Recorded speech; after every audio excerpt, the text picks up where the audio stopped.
Bo, sarap ng pisto ko dito ah. Yan, ulog na tayo na sa biki. May uli na, kay Ray. So saan may tapon yan? Eh dyan lang o, sa ilalim lang yun. Baka sumabit yan sa katig. Masabitin yung katig na yan. Yan lang o, sa gilid mo lang. Ito? Yan lang o, sa gilid mo lang. Yan lang o. Dito? Oo, yan. Yan. Oh, magpapabot. Hindi yan, hindi magpangabot yan. Patay na! Oh, kalapat o! Hindi mo bigyan? May video ha? Naka-video na eh.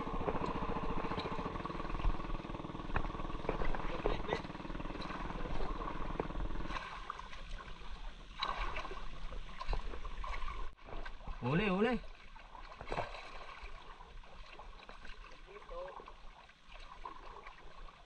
Yun, ayos.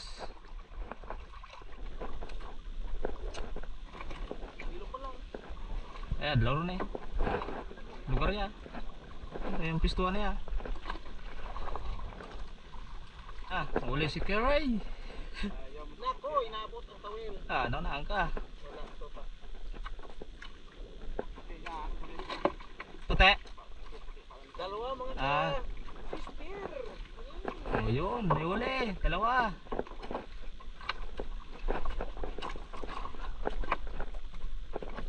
Yun. Sabit din sa akin.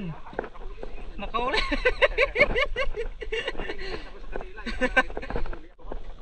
Baturong gina tunay natin yung oran. Pasig bato gito yun. Oh, ikaw gali eh. Malakas maghila. Yan, ang ipain mo. Sigurado yan. Oo, surbol yan. Iwain mo, ikabit mo dyan sa panglas na kawel. Dalawa. Ayan mga kasisters, yung huli ni kamister sa unang at anang laot ng bangka niya na bago. Tanghali na kasi kaya kunti na. Yan, kasama sila ni Eric eh. Yan. Oh, Ako ay dito lang sa bahay. Oh, di ba? Pwede na nga kuan sa bawan. Talagang gulay. makalibre na naman tayo ng ulam. Okay. Luto na yan.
Magsasain muna ako mga kasisters.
malunggay.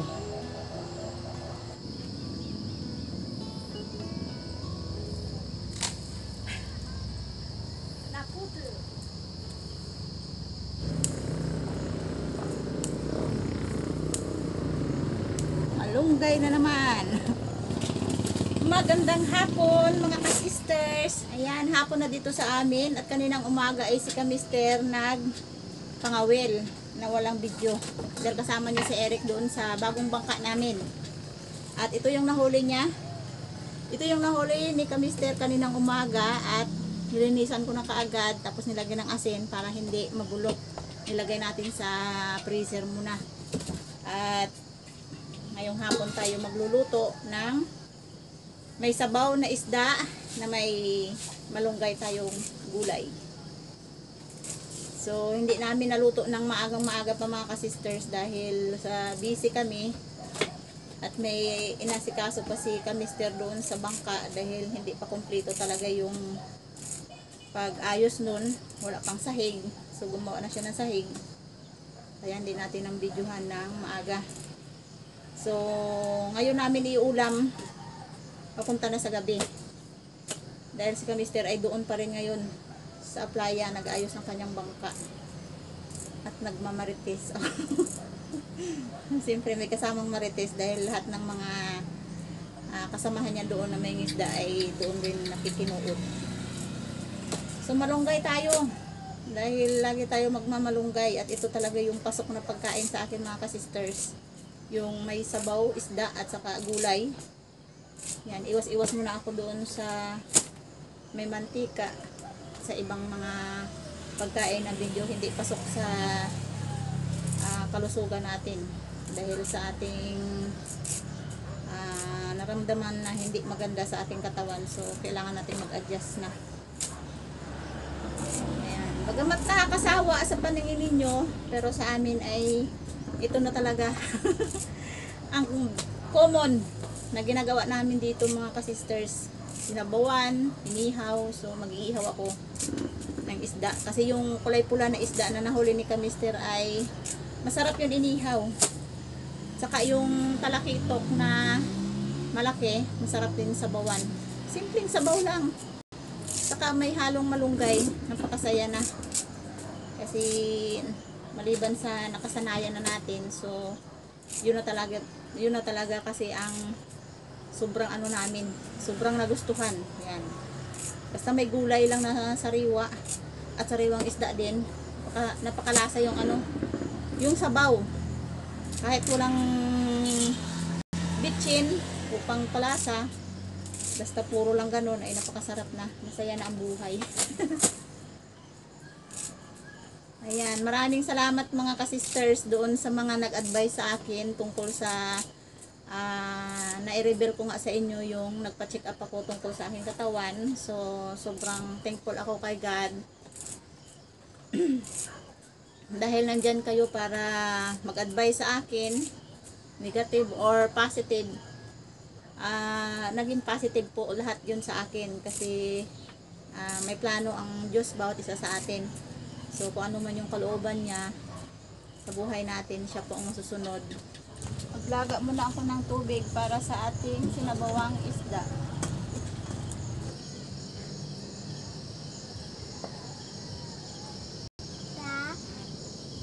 Ayaw niya pa rin po magising. Dapat kinilos mo, Ged. Nilakasan mo. Opo, sinabihan ko, sabi ko, Ate Aya, tawag ka po na nanay mo. Malapit ka doon. Nagpasok ka, Ged. Opo, Tapos, hindi siya nagising.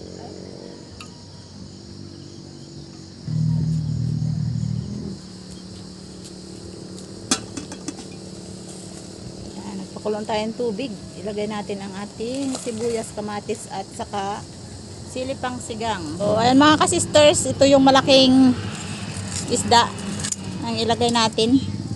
Hindi ko na siya hinati. Bali yung ibang isda mga ka-sisters ay itatabi ko para sa araw ng bukas. Dahil pasukan na naman nila Hana at Aya. Kailangan nilang may baon dahil wala akong stock sa aking freezer. So, itong isda lang ang pwede naming iulam bukas uli. So, ayan, bali 3 piraso. Hindi naman sobra-sobra na yan sa amin dahil matipid kami sa ulam.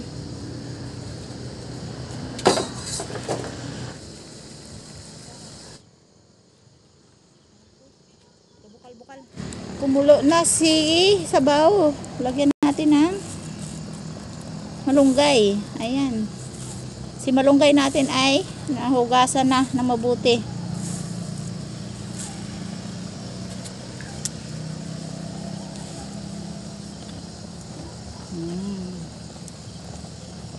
Kaya ganito yung ulam namin mga ka-sisters, lagi-lagi. Talaga namang hindi nakakasawa. Dahil napakasarap yung isda na sariwa na may gulay.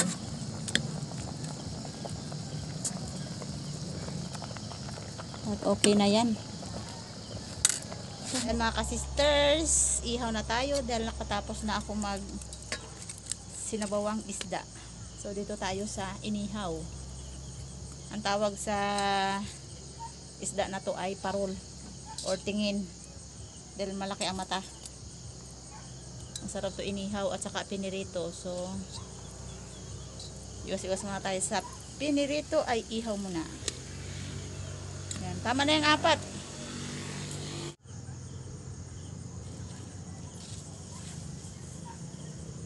So ay mga ka-sisters, hapunan tayo. Nabutan talaga kami ng gabi kasi si Mr. ay talagang sobrang busy dun sa bangka at pinasundo ko pa kay Eric.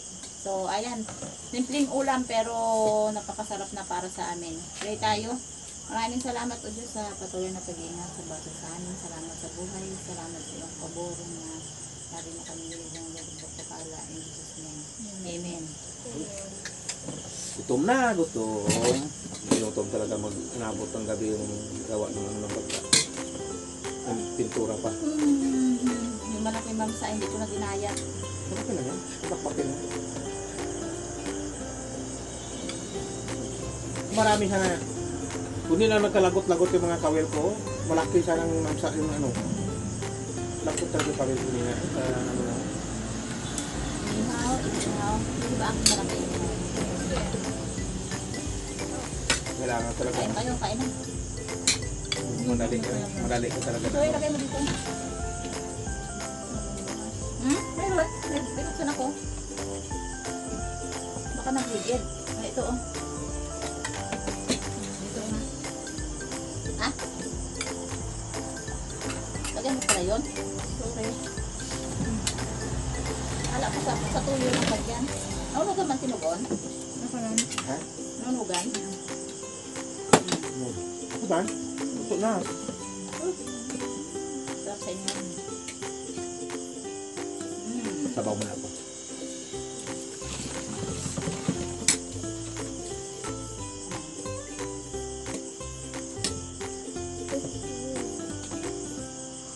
Kain tayo dyan, mga ka-sisters. Inabot na ng gabi atin kain. Halos pag sa probinsya naman, kahit gabi gabi, kain pa rin. Ano ba yan? Walang busing lang. Malasa? Malasa lang. Ang saya. So, bukas mga ka-sisters, sa awa ng Diyos ay baka makasama ako sa Sabike. Dahil kasama bukas si Emer, sa Fishing Brother. Dahil may bago na akong bangka, yan, makabanding-banding na naman kami dahil pwede na kami magsama ng maramihan. Yan. Kunti na nga lang niluto ko na to, hindi ko maubos to. So, Ay, pangit na yung bukas niya. Bakbak niya. hindi na ako nagpakaluto ng marami, baka hindi kasi maubos. Sayang. Kaya oh, hindi kaya. Oh, kapakaisda, oh. Ang sabaw pa doon. Ito gusto mo? Hindi, malaki yung air ko. Ang sabaw pa doon. Ayaw magsabaw. Bo. Kailangan alasa. Hindi rin natural. Very malaki. Yan na talaga yung kulang isda na to sa ako, no? Sa inihaw. Inihaw lang gusto ko ito. Inihaw sa Inihaw lang talagang sa prito sa pinirito. Yung pagka-prito nito, dapat yung video toasted. Ano, pagka mahal ka sa ibang lugar ko, yung tingin na to. Mali. Ano yung paborito ko na iba yan? Dito sa amin ay 130. Yan. Pag naglako kami, dito namin 130. Pero pag sa Talipapa na, ang presyo, mas 20.